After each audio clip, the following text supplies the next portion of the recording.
The world's come to expect great things from UCDAVIS. The bold, the daring, the big ideas that do more than address today. They solve for tomorrow. As we look forward, we look to you. We're asking you to think bigger than what's possible of an individual, to make a greater difference with us. Expect greater from UCDAVIS for the world. Hello, everyone. I'm Chancellor Gary May. Thank you for joining us for this Plugged In Series event. Today, we're taking you on a virtual trip to Lake Tahoe, where you'll learn more about the UCDAVIS Tahoe Environmental Research Center, or as we affectionately call it, TERC. Since the center's founding in 2004, UCDAVIS scientists have conducted a wide range of critical research to help preserve and protect Lake Tahoe and its surrounding environment. In the past few decades, the region has become increasingly threatened by climate and environmental changes, leading to the degradation of the Tahoe Basin. Saving Lake Tahoe and its regional ecosystem has never been more important, and that's exactly what TERC's experts are dedicated to doing. But their impact reaches far beyond Northern California. The current research from TERC's experts touches every continent with collaborations in Chile, Spain, Antarctica, and more. Scientists trained here become environmental and educational leaders, taking the lessons learned from Lake Tahoe and applying them globally. Another essential part of TERC is education and outreach to the community.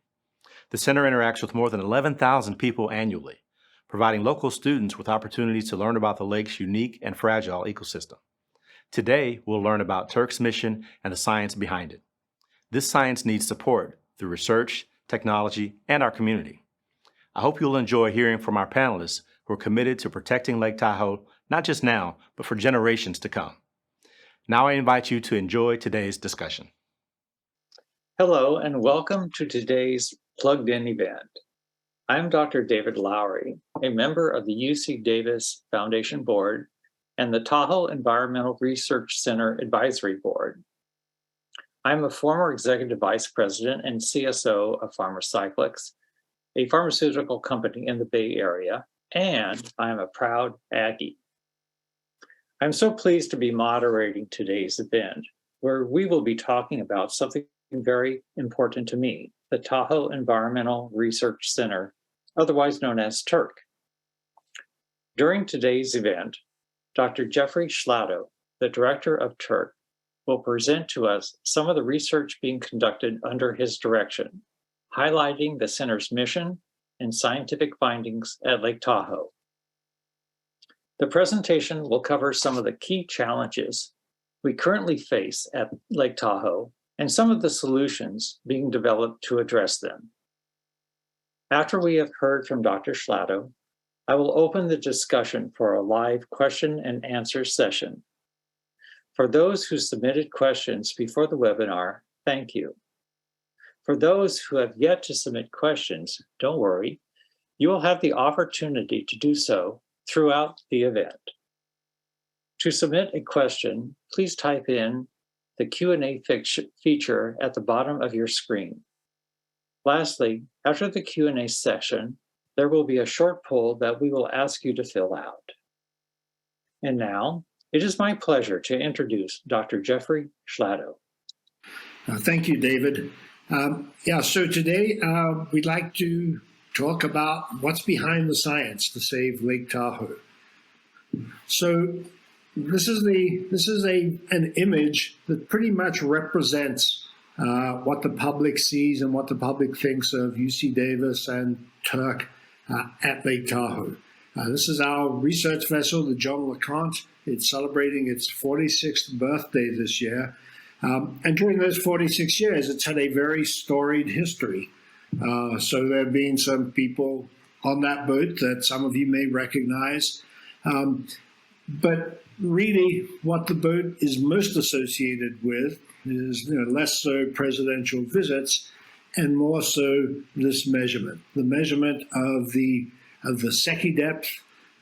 This is the distance down into the water you can see, and it's really the loss of water clarity at Lake Tahoe that has defined sort of the science that UCDAVIS pioneered at Lake Tahoe.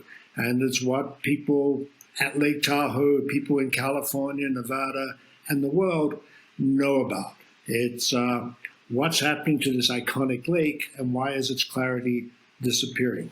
But if this was really all we did at Lake Tahoe, was just look at a 10-inch white disc 25 times a year, then you'd sort of have to wonder, why do we need this research center? Why do we need this $13 million center at Incline Village in Nevada that you can see in the upper left-hand corner? Why do we need this converted fish hatchery in Tahoe City, California? That's our field station. And why in the lower right-hand corner do we need a house for our graduate students, visiting researchers to stay in? So this is what Turk comprises of physically. It's this amazing set of facilities in the Tahoe Basin, both sides of the border. And this is what I want to talk about today. What I will discuss today are just a few things. So this idea of Tahoe being the smartest lake in the world, and some of the challenges that this smart lake is facing. It's the challenge of the shoreline, the challenge that our forests face. Everybody is concerned about the deep water, and that's where the clarity is an issue, in the deep water in the middle of the lake. We're very, very solutions-oriented, and so I'll talk about how we come up with some of the solutions we do using computer modeling. And then I'd like to finish with a great example of a solution in action. And that's the case of the Mysis shrimp. And finally, address the question of why we do all this. Okay, so Tahoe, the smartest lake in the world. We have this amazing set of equipment around the basin and around the forest, something like 255 stations that we monitor. Probably about 25 or 30 of them are in the lake itself, another 20 on the shoreline, and the rest in the forest. So they comprise of what that image at the upper center, that's one of our nearshore stations. We have 10 of those around the shoreline giving real-time data. The buoy you see is something we operate with NASA. We have 6 of those on the lake providing real-time data, calibrating many of the satellites that are orbiting the Earth. And at the bottom, that's one of our autonomous underwater vehicles. Talk a little bit more about that. It can go back and forth across the lake for weeks, taking measurements during conditions that aren't safe for people to be out there. One of our largest challenges is the condition of our shoreline. For many years, we used to go out and just monitor fixed locations around the lake to see how the lake was changing at those locations, how rapidly algae was growing on particular rocks around the lake. And what that told us was that overall, the rate of growth of algae around the lake hasn't changed. But in the last few years, through the help of some of our donors, we've been able to change this program radically. So now we do aerial surveys using helicopters and drones. And what we've been able to do with that is not just measure how algae are changing at one point, but to see how algae are changing in their extent and their intensity all around the lake. So what you're seeing on the right is a set of helicopter images taken around the lake. We have the whole lake covered, and then just zooming in on that one area around Tahoe City, you see from earlier this year, those yellow patches are attached algae that are just literally on the rocks and cobbles just off Commons Beach and just near the mouth of the Truckee River that you see leaving the lake in that upper left-hand corner. From a helicopter, you can actually see this, something that's difficult to see when you're on the ground. But after we take these images, we go down and we actually check out what do you see. And this is what it looks like. If you are sort of on a boat or at the beach, you see these rocks covered with this filamentous algae. And so for the first time, we're getting this view of the entire lake and how it seems to be degrading really rapidly right now. Our forests are a tremendous problem. You see in this image, this is the west shore of Lake Tahoe, you see dead and dying fir trees. This, by my count, just looking at the image, it looks like 20% have died.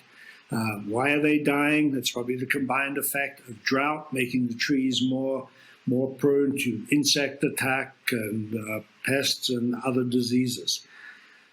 So what are we doing? What are our solutions? Well, as we look at this image, you see dead trees, but they're not all dead.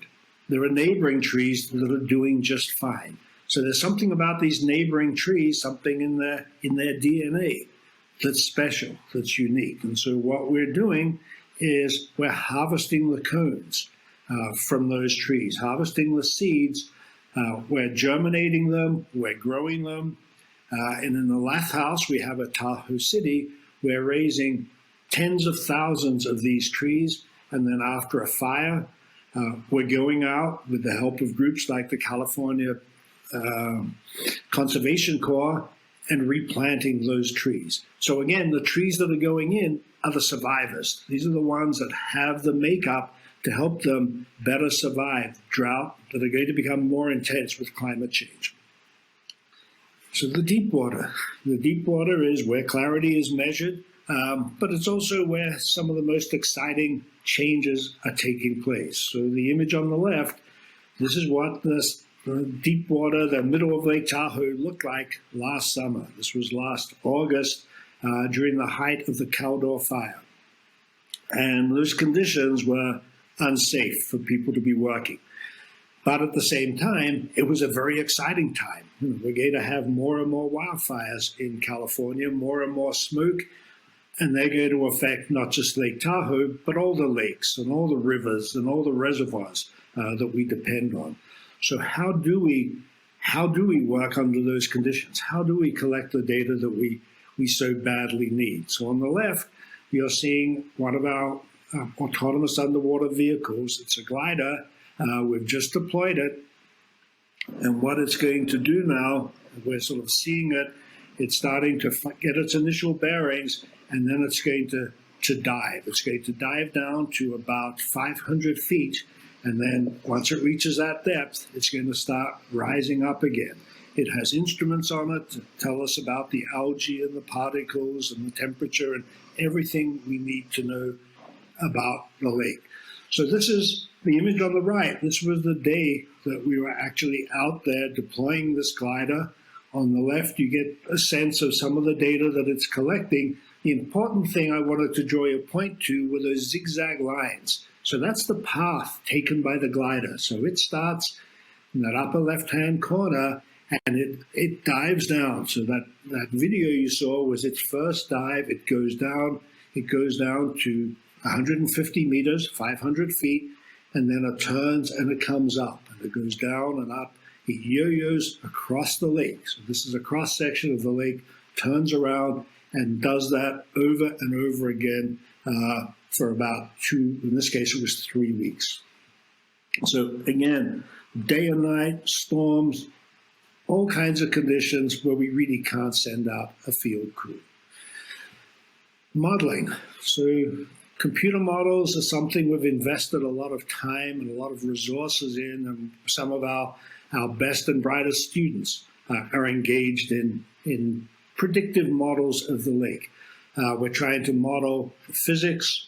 We're trying to model the food web, who eats who, what that does to the nutrients, and eventually what that does to the clarity. So as an example of what's happening, I'm going to show you just a very abbreviated model result. That's Lake Tahoe you see there. What you're going to see is the modeling of the inflow from Blackwood Creek. Blackwood Creek, a major stream on the west side of the lake. You'll see this will be a 2-month model run, but what you'll see is a succession of images, and every few seconds every second represents about 3 days. And so you're going to see what appears to be dye that has been added to Blackwood Creek. And so once I get it going, you see You see the plume of Blackwood Creek coming in, and you see that water is just, it moves down the shore. It gets redistributed by winds and currents across the whole lake. The important thing to remember is that there are 63 streams coming into Tahoe, and they're all coming in with a different temperature, with different pollutants, and they're all impacting the lake. And this is what changes the growth of algae, the redistribution of nutrients, and even at the bottom of the lake, it affects the oxygen that is essential for life. So we use these models to predict, what solutions may be effective in the future. So now I really want to finish with an example of one solution. And this is a really fascinating one. And it's a major focus of our current work. So you're now on a remotely operated vehicle. You're at the bottom of Lake Tahoe. This is in the middle of the day, but in reality, it's dark there. So this is the lights of the vehicle that you're seeing. And these creatures you're seeing swimming around look like miniature seahorses. Well, actually, they're shrimp. They're Mysis shrimp. They were introduced to Lake Tahoe in the 1960s. And in hindsight, it was a terrible mistake. They devastated the food web just as they have in lakes all across the West, where they've been introduced. An interesting experiment took place in Emerald Bay. So in 2012, January 2012, we went out to Emerald Bay. This was at night because the Mysis shrimp come up off the bottom at night. So the only time to really sample them is during the nighttime. So if you look at that upper image, this is the population, the concentration of Mysis that were observed at that time. And what you'll see, those red dots, are pretty close to zero. So at that time, the first time we went out, no Mysis shrimp. We went out again 2 or 3 months later, no Mysis shrimp. Pretty much no Mysis shrimp till the following January. Next graph down is the population of Daphnia. So a picture of a Daphnia there, sometimes called the water flea. It is a harbinger of good water quality. It feeds indiscriminately, so very fine particles, very small algae. The things that reduce the water clarity are the things that Daphnia remove. And what we're seeing here is during this exact same time when the Mysis were gone, Daphnia suddenly exploded in its population, so going up to 4,000 or 5,000 of these per cubic meter of water. So the truly amazing thing is the bottom figure. This is the Secchi depth. Again, we didn't measure this at night. We went out the following day and measured the Secchi depth.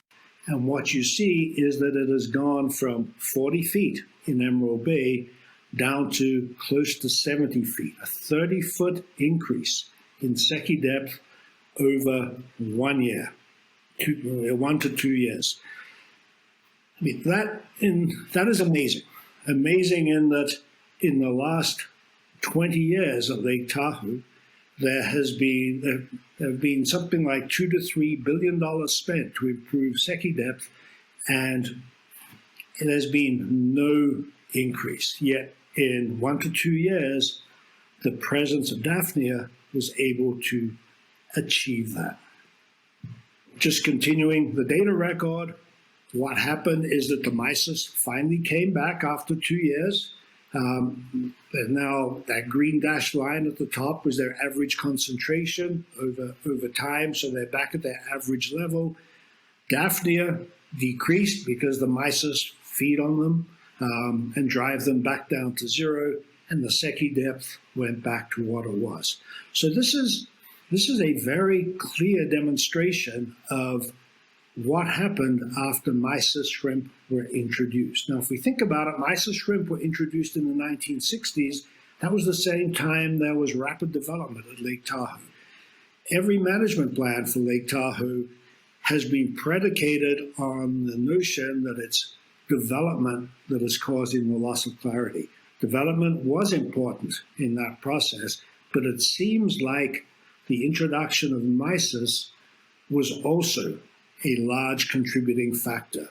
And it poses idea of a solution that, well, maybe if we could get rid of Mysis, maybe we would have a way of improving clarity, even with development.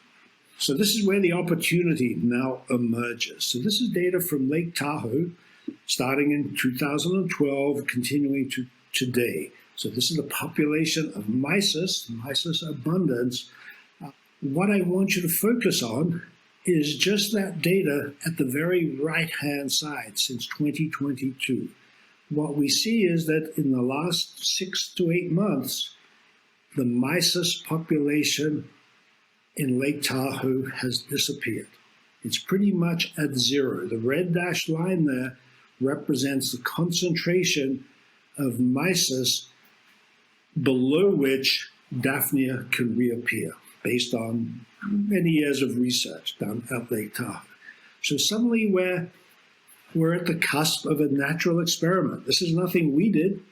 We didn't get rid of the Mysis, but they have disappeared. And the question is, what's going to happen now? And so this is what our modeling is focused on. This is what our measurements are focused on. And what we're expecting to see in the next 2 years are 3 things. First, we're expecting the Mysis population to stay low for something like 3 to 4 years. It's going to take them that long for their reproduction to bring up the numbers to something like their historical levels. We expect Daphnia, in the absence of Mysis, to increase starting in 2023, and we're expecting a clarity improvement of over 20 feet in the next 2 years. So this is putting it all on the line, saying this is what we think is going to happen in the next 2 years. Just to put that into context, this is the historical Secchi depth record that UCDAVIS, Turk have been collecting since 1968. Every circle there represents about the average of 25 measurements per year. And what you see is in the last 20 years, it's pretty flat. There has been no improvement despite huge expenditures of public funds. So with the best of intentions, it hasn't been working as planned. What we're expecting in the next 2 years is clarity to come down to about the level shown by that green dashed line, come back to levels not seen since the 1970s.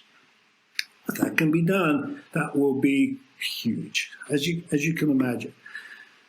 But eventually, just as happened in Emerald Bay, the Mysis will come back. And so, yeah, that was a great experiment. So what? How can you sustain that? Well, we have a plan for that too. It turns out that Tahoe Mysis are an incredibly healthful organism. And why is that? Because they live at Lake Tahoe and they have a great diet of all the phytoplankton that live in Lake Tahoe. So we're all familiar with omega-3s and various lipids that are good for us. Well, this is the breakdown of the lipids in Mysis. So there's something, a third of the lipids are omega-3, which is, what I'm told, very good. If we compare that to salmon, where a lot of the omega-3s come from now, it's double what salmon has. So working with a UCDAVIS nonprofit. So this is a nonprofit called Shrimply Blue that sort of emerged out of a collaboration between ourselves and the School of Management, where we're basically developing, or they're leading the development of dog treats based on Mysis. And so you run the financial models, and it turns out this is a sustainable industry. One can cover the cost of harvesting Mysis, but literally through the sale and the promotion of very healthful dog treats. So we've talked about all these topics: the smartest lake in the world, the forest, the deep water, even the Mysis shrimp. I guess the final question is, well, why are we doing this? What's the purpose of our research? Why does Turk even exist? All right, a number of reasons. There is only one Tahoe. If you've ever visited here, if you live here, if you vacation here, you know just how unique, how special it is in the world. And those of us who have the fortune to do any of those things, that's our responsibility, is to preserve it, maintain it, keep it there for our children and our grandchildren. It's a privilege to even visit a place like Tahoe. Because we're not the only ones who enjoy it. Its health, the health of its water, the health of the environment is threatened. There are something like 15 million visitors per year at Lake Tahoe. That's more than the people who go to Yosemite, Yellowstone, and Glacier National Parks every year. But unlike a national park, we can't close the gates. We can't tell people where to go and where not to go. So Tahoe is this great example of how do you manage a special resource in the presence of us, of people, of the public. Success at Tahoe is emulated and replicated around the world. People know about Tahoe everywhere. They know about the problem, they know about the science. They're basically learning from us. So probably the most recent example of this is work we're doing on the lakes of Patagonia in Chile. So we're working with another nonprofit, we're working with the Chilean government because they have development in Patagonia starting literally in the last 10 years that is exactly what was happening at Tahoe 50 or 60 years ago. Their request to us is, help us. Help us understand what we should be doing. We don't want to make the same mistakes Tahoe made. We want to build on the science that's guiding the management, be our partner. And that's exactly what we're doing there. And finally, Tahoe gets a lot of attention. It gets a lot of funding. As I said, everybody's eyes are on it. If we can't protect Tahoe, if we can't bring it back to what it was, then really there's very little hope for all the other lakes, reservoirs, wetlands, streams in the rest of the country. And they're all going through unprecedented change right now. Climate change, a lot of chemical products that haven't existed, that can barely be detected. They're changing their flora and their fauna. So during this time, Tahoe is the example of seeing what works and seeing how best to save our lakes. So we started with a picture of this boat, the John LeConte, been in service for 46 years. It was great when we got it, but right now it no longer serves our need. It's a 37-foot boat, top speed of about 6 miles an hour. In some ways, a lot of our time is taken up with getting to work, getting to our stations on the lake. What can we do about that? Well, we've commissioned a study, a feasibility study, on building the first high-speed, all-electric research vessel. And imagine, instead of doing 6 miles an hour, we can do 35 miles an hour, no diesel emissions, large enough to not just take out 3 or 4 crew, but when it's not doing research, to have classes on board, to have the general public on board when we want to show people the results of what we've accomplished or the sorts of things we need to be doing. So this is a game changer for us, especially the teaching of, be it UCDAVIS classes or be it school field trips for youth who live in and around the Tahoe Basin. So anyway, the conclusion of a feasibility study is yes, this is feasible. With the work, with the missions we need to run, with battery technology as it is today, we can achieve this. This is a realizable goal. So finally, there are a lot of people who make up Turk. These are just some of the people who are with us now. There have been many in the past who made tremendous contributions. So it's a wonderful crew, an incredible array of talents and dedication. All of them consider working on Lake Tahoe to be a privilege and something that we feel very fortunate to be able to do. So without them, none of this would be happening. And so with that, I'd like to conclude. If you want to learn more about Turk, if you want to visit our research center, see what we do, talk to our staff, please contact Tony Mishakova. Her email is there. You can find out more about us at tahoe.ucdavis.edu. And so with that, thank you for your attention. And David, I turn it back to you. Wow, thanks, Jeff, for walking us through the amazing work that you and the team are doing at Turk. And now it's time for our question and answer session. Many people had submitted questions prior to the webinar, so we will dive into those first. Our first question is from Kevin. He asks, what are some of the biggest environmental impacts that will affect the lake in coming years? Okay, thank you, Kevin. I guess it would come as no surprise to anybody to say or to learn that the answer is climate change.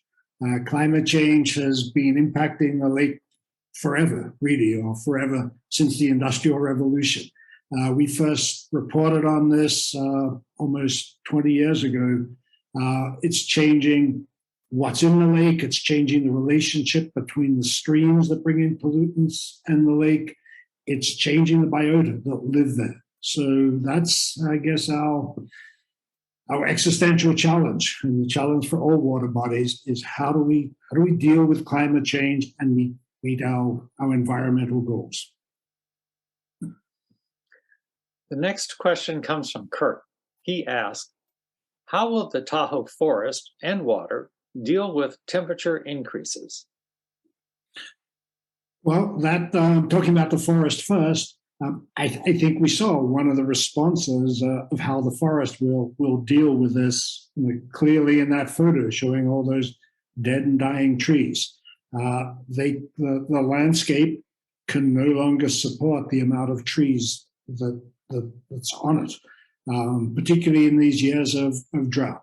So clearly the challenge is for us being society, to better manage our forest or to find ways of maybe better utilizing the trees that are there to get them to a healthy state. As far as the lake goes, it's understanding how things are going to change. Many things are done on the landscape of Tahoe to prevent pollutants entering the lake. The belief many years ago was, well, a drain would flow into Lake Tahoe, and we would know where that water would go. It would go across the top of the lake. It would go to the bottom of the lake. With climate change, that's all changing. We're no longer just getting stream flows from snowmelt. There's a lot of rain that's happening. That water has a different temperature. So the first step in that process of knowing what's going to happen is understanding the processes now and through models, how they're going to evolve. We received a question from Christina who asks, whatever happened to the invasive mussels that we were supposed to avoid bringing to the lake on our boats? Is that still an issue? I hope Christina is not disappointed that they're not there. The mussels, I guess, there are two main mussels, zebra mussels and quagga mussels. And they're in many lakes and reservoirs throughout the country. They're in Lake Mead, and there's been extensive programs, boat inspections, public education to keep them out. And I think the fact that we don't have them in Lake Tahoe as yet, or even many of the lakes in that region, is due to that education and the boat inspections. Scientifically, there's a possibility that they may not be able to exist in Lake Tahoe because of the levels of calcium. But most scientists are very wary of relying on that. Nature is very adaptable. And so we don't want to say boat inspections aren't needed because of the calcium levels. Where I think science is 100% behind responsible boating, and hopefully we can keep zebra mussels, quagga mussels and future invasive species out. Ruben asked the question, can Lake Tahoe be preserved without limiting human activity in the Tahoe Basin? Yeah, well, that's a great question, Ruben. And yeah, that is what we're working on. There have been, I guess, somewhat facetious, but then somewhat semi-serious discussions, or at least mentions in the past of, well, maybe there just are too many people. Maybe there needs to be a limit to the number of people there. 15 million visitors a year is a huge number. I don't think anybody's seriously considering doing that. But managing what people do, how they use the land, trying to get people out of cars, for example, is a huge thing. Anybody who's been to Lake Tahoe in summer knows exactly what I'm talking about. There's just hours spent in cars, and it's emitting particles, it's emitting nitrous oxides. It's a real great challenge, but we have to do that. There's too much private ownership. We can't lock the doors and hope it'll get better. We received a question from Paul, who asks, how many people work 20 hours a week or more at Turk? Well, I certainly do. But probably, it varies during the year. So probably the people who are there year round, and there is both at Tahoe, and we have people at UCDAVIS. It's sort of in the realm of about 16 to 18. But in summer, we have a lot of students are up there working full-time on research projects. We have a lot of student interns. These could be undergraduate students from UCDAVIS and from across the country. We have high school students working there. So in summer, that number could go up to 30 or 40. But it's a very dedicated crew, and we're all happy to share the resources, even if it does get crowded at times. The next question is from Jay. Jay asks, is there a program for volunteers to participate in limnological studies? Well, yes. Let me broaden that question a little bit. We have lots of opportunities for volunteers. So one of the things we're very proud of is our education center there. And the only reason that we're able to keep that running and have 15,000 visitors a year, many of them school children, is through our docent volunteers. So no, that's not direct limnological measurement, but the impact a docent has on limnology, on teaching society about why we care about Tahoe and why it's important is huge. Every year I give a talk to the new crop of docents, and they come in contact with more people in 1 year. One docent has more impact on more people in 1 year than me or one of our other faculty writing a research paper that maybe 30 people read. So it's a huge impact. As far as getting out there on the lake or in the forest, yes, there are opportunities for that as well. Typically, they have to be worked out one-on-one with the researchers. So you can write to Turk, turkinfo.ucdavis.edu, and you can find out about those opportunities. Key asks the question, how are you able to monitor a large area as Lake Tahoe? How will you expand this in the future? Yeah, it is big.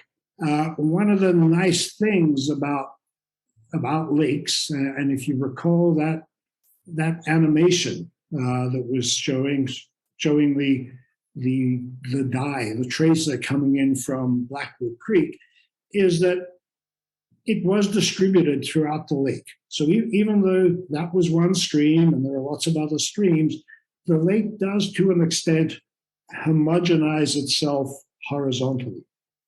So We have two long-term stations at the lake.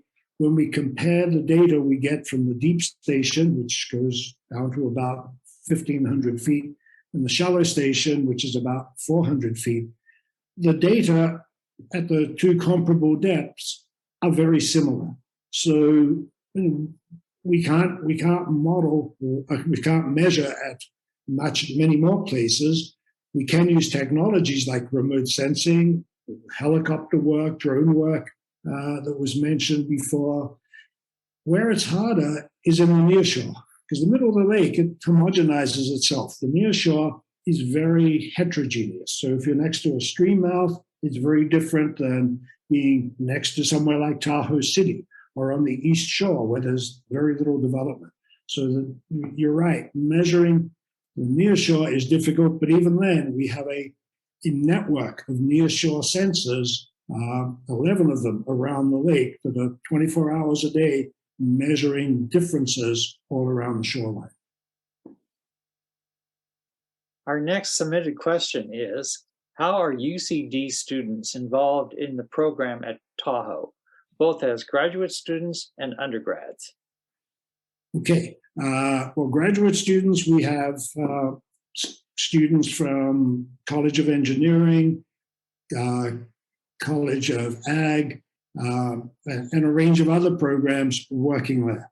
We're looking to expand that further. We just think that Tahoe offers opportunities for graduate students, beyond engineering and beyond even sort of sciences. There are many societal questions that Tahoe is a wonderful example of where these questions of science, of land use, of equity all come together. Undergraduates, and this is actually one of our real challenges. We try to every summer have interns. We would love to pay them, but often that's difficult. Students who need to earn money in the summer to get through the year often can't accept our offers because they need money, or they don't have the fortune of having a place to stay in the Tahoe Basin. So we have them, undergraduates and high school students, but that's a real challenge, is being able to have more of them. Okay, so now let's look at some of our live audience questions. The first question comes from Dave, who asks, will they ever remove Tahoe Keys? I think Dave knows the answer to this, and it's probably no. There are hundreds of houses there, and they're all worth $1 million, $2 million plus. I don't think the state is going to find willing land sellers to give that up. But there was a mistake when it was put in, and it remains a mistake. The next question is from Elizabeth, who asks, have we considered how to manage Lake Tahoe as the water recedes, specifically, again, the Tahoe Keys?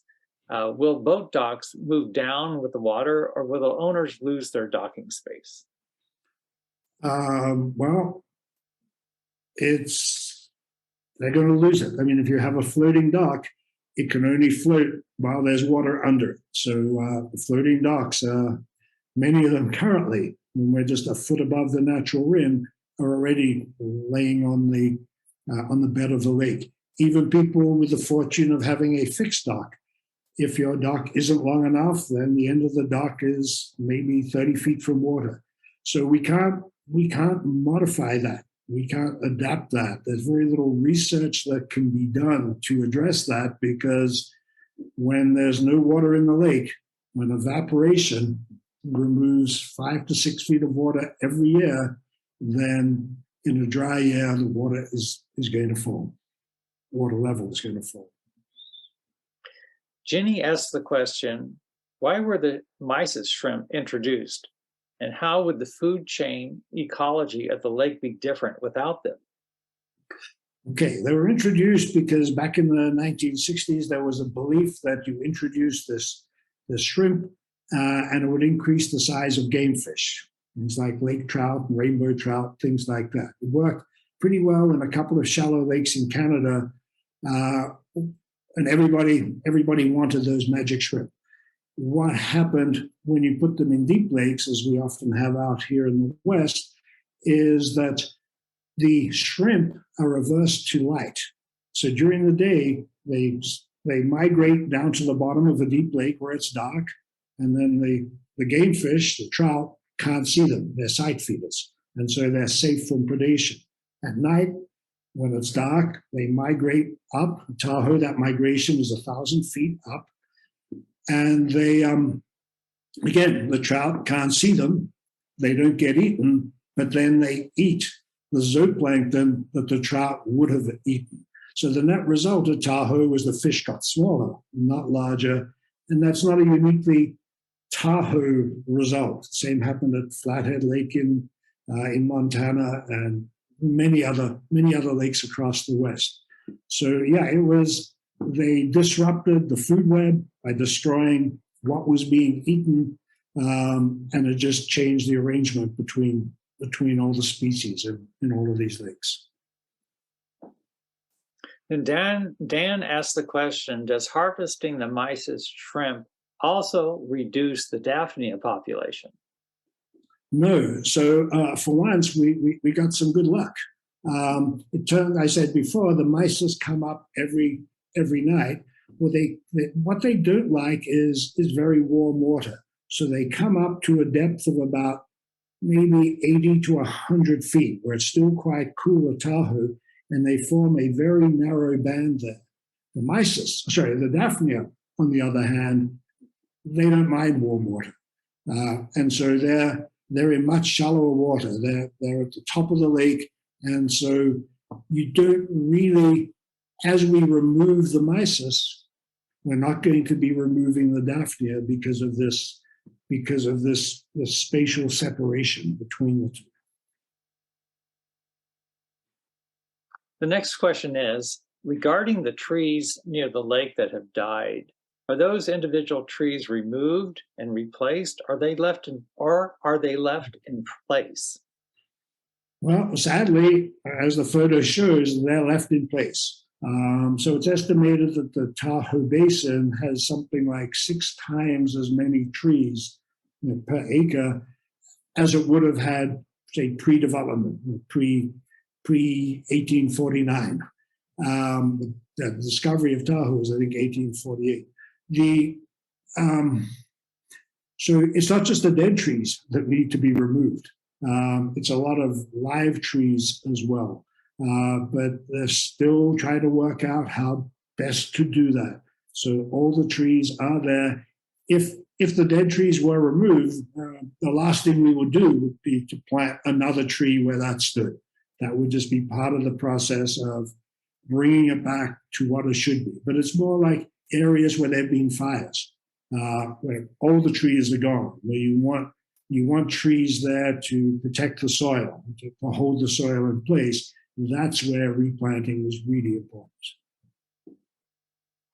Kent asked the question, where I live at Lake Tahoe, which is a cave rock area of Tahoe Douglas District, our drinking water is taken directly from the lake.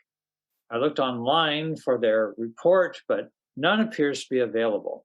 Should I be concerned about the changing quality of drinking water, and what is being done by regional agencies to improve quality? Yeah, there are a large number of so-called water purveyors around the lake that remove water.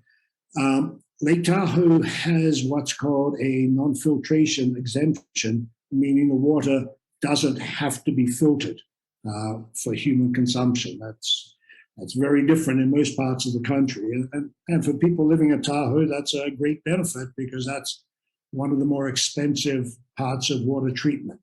The water, however, to my knowledge, at all these pipelines and all these water agencies, they do chlorinate. Some of them have UV disinfection. And I think, without knowing the specifics of each one, drinking water quality at Tahoe is excellent. And as we like to say, drink Tahoe tap. It's good stuff. So Nita asked an interesting question. She asked, Can you highlight the pre and post-COVID observations, especially if it can be correlated to mysis shrimp reduction or increase? I don't, well, specifically on mysis shrimp, no. We can't, in part, well, even if such a correlation did exist, we do so little mysis shrimp research because we're not funded to do it. We basically do this off fumes. But it's important. That's why we do it. A lot of people have asked, and we've wondered as well, what effect did COVID have? Again, really hard to tease out that. There are certainly a lot more people in the basin. If you have to work remotely, Tahoe is not a bad place to do it from. So there was lots of people there, but they weren't always going out. Lots of other things happened, like that fire. Those fires last year kept people off the lake for months in the middle of summer. So I think there were just too many things happening to tease out just what was the COVID impact. But maybe over time it will become a little more apparent. Stan asked the question, who are some of the major financial research, nonprofit, and governmental partners supporting Turk's efforts? Well, a large part of our time is trying to garner the resources we need for our research. So we get funding from the federal government, National Science Foundation, EPA, the Institute for Museum and Library Services. At the state level, both the state of California, primarily through the California Natural Resources Agency, and also in Nevada, the Nevada Division of State Lands and Division of Environmental Protection, have all funded different aspects of what we do. The Tahoe Regional Planning Agency is another local bi-state agency. So we get funding from all the usual resources or usual places. Got to call out UCDAVIS because UCDAVIS gives us tremendous support, and we are very appreciative of that. But also a large part of that support is now coming from philanthropy. So it looks like we have time for one more question. This question comes from Anne. She asked, if you were to receive a gift of $1 million, what would you do with it? Likewise, a gift of $1,000. Okay. I guess $1 million, I would, let's start with the big money first. $1 million, right now, we're, as I said, we're limited in things like a boat. We're limited in the expensive technology that makes our job really difficult. In many ways, we're doing science in the way it was done 40 or 50 years ago. So what we would be doing with that $1 million is investing in the technology that helps us keep Tahoe the smartest lake in the world. These automated profilers that go up and down, driven by wave energy. $1,000 is that's really cut and dry. That I would use immediately to support our summer interns. As I said before, we feel really badly that we're the people who need the money can't take the opportunities we're offering. So yeah, that would be used to give scholarships to our summer interns. Fantastic. Okay, well, that wraps up our question and answer session. I'd like to thank everyone for their thoughtful questions and participation today. You should now see a poll on your screen. We would appreciate your taking a minute to answer the questions on this poll. I'd like to take a moment to express my sincerest thanks to Dr. Schlato for taking time to present a very important work being done at Turk and for answering our questions today. Turk is a prime example of the groundbreaking education, research, and outreach that defines who we are as Aggies. As Chancellor May so powerfully said, saving Lake Tahoe and its regional ecosystems has never been more important. And UC Davis is answering that call. If you are interested in learning more about how you can support this important work, please contact Toni Myshayakova. Her contact information is on the screen now.